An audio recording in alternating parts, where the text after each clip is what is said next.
Hey there guys, welcome back to the channel. Today I'm going to show you the best advice I ever got from Finland.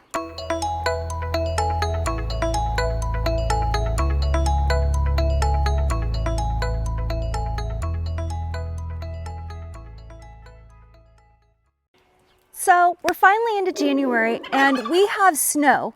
Up here in Montana, typically we get snow by the end of October, November, and we had some that fell a little bit, but for the most part, we have been completely dry. So this is our first episode of snow that we've had all season. And of course, since it fell pretty good last night, this morning I had to get up and do a little snow removal.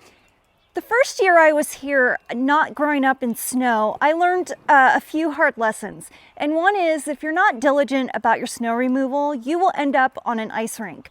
On my first ranch with the animals, after snow and not really doing anything with it, everywhere I drove and walked frequently became slick as ice. And it was so thick and hard, I couldn't really do anything about it, like with ice melt or anything like that.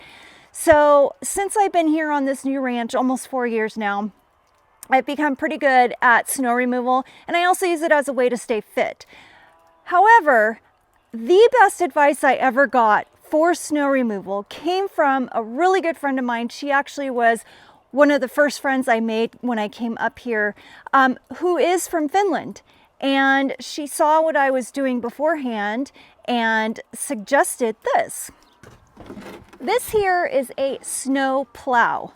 Now, typically you're used to other snow removal items like a shovel.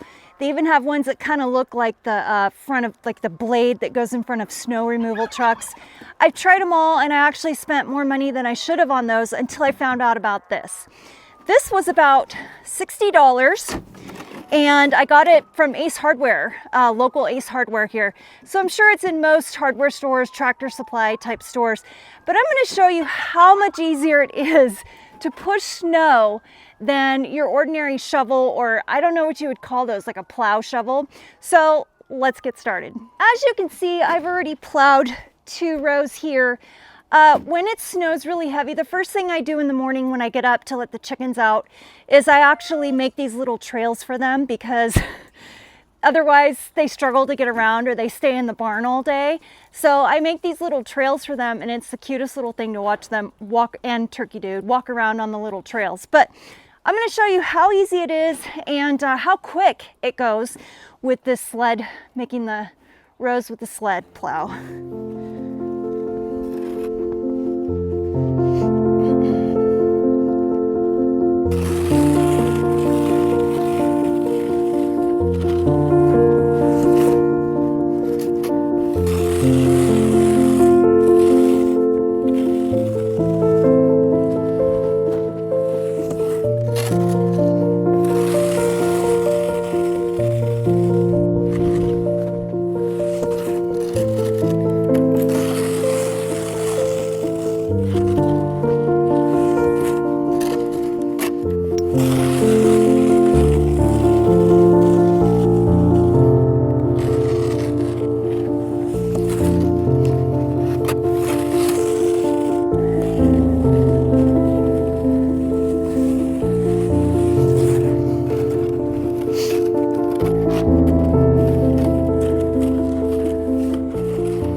As you can see, that probably took 30 seconds, but there's my row. I'm sorry for panting.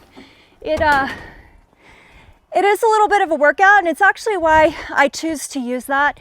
I can still manage my area that I need to get around and have snow cleared out from without, needing the quad with a plow on the front of it or anything like that.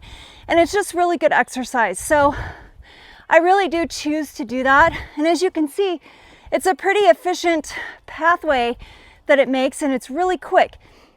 There are some variable circumstances. Last night, the snow we got was right at about 30 degrees all night.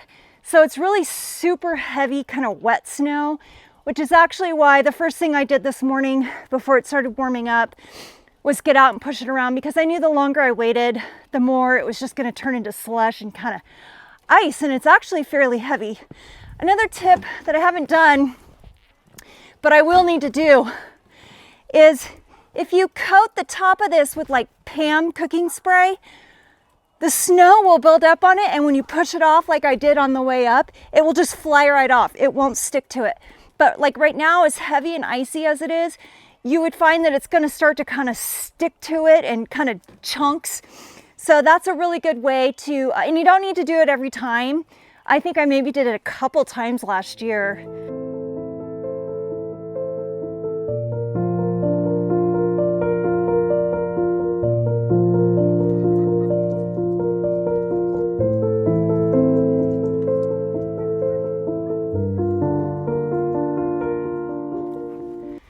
Another important area to keep clear of snow is high traffic areas like out in your barn where livestock and these guys are running around. Come here, babe. Come here. This is Franny. She hasn't really been on too many of the livestock videos. She's my perimeter girl. She's always out by the fence line, sitting, watching, waiting. Bo's more the babysitter. He's the one that kind of hangs out with the livestock. So he's typically up around the barn in this area. But yeah, as you can see here, I have also cleared out this area where the sheep and the goats come out. Those of you that have goats will know they don't do wet surfaces. If it's raining or snowing, they are not going to be in it. When you clear some snow, they will actually walk out and kind of go around the pathway here that I've cleared out for them. It's also nice for me too, because I am out here a lot, I'm doing stuff, and you know, I'm causing that foot traffic as well. So if I'm making ice pathways for them and they go, I'm gonna come out and find a animal with a broken leg from slipping on ice.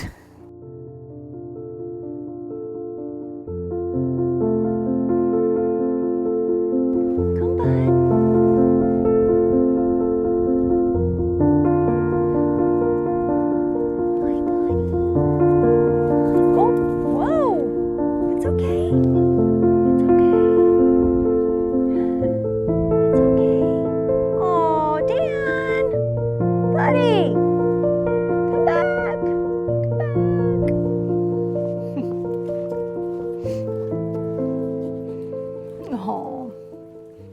To take a minute to thank all of our new subscribers as well. I know a lot of our newer subscribers have come from the 2 videos I did kind of featuring him because he was in here with me.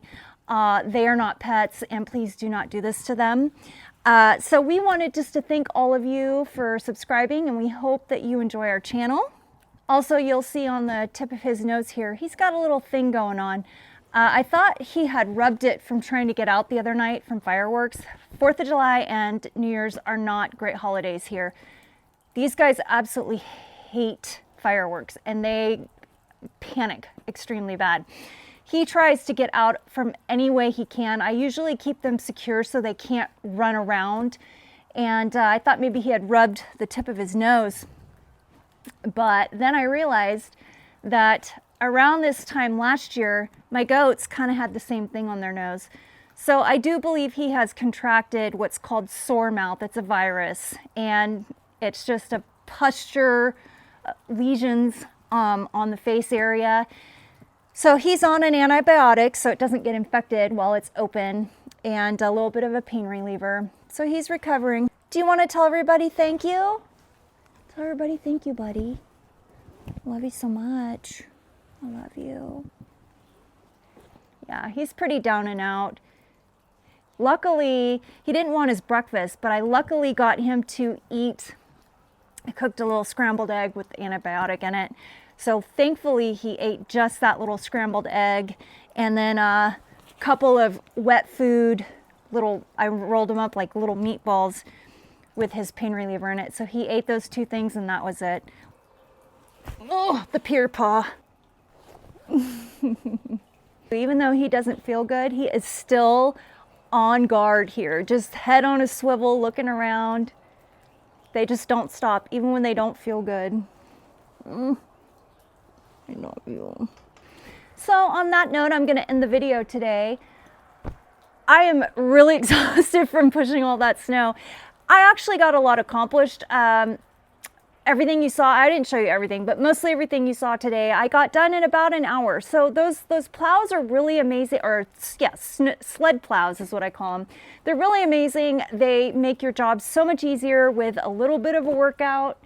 And so I'm gonna go inside, eat something, and I'm gonna let this guy here rest. Take care, guys.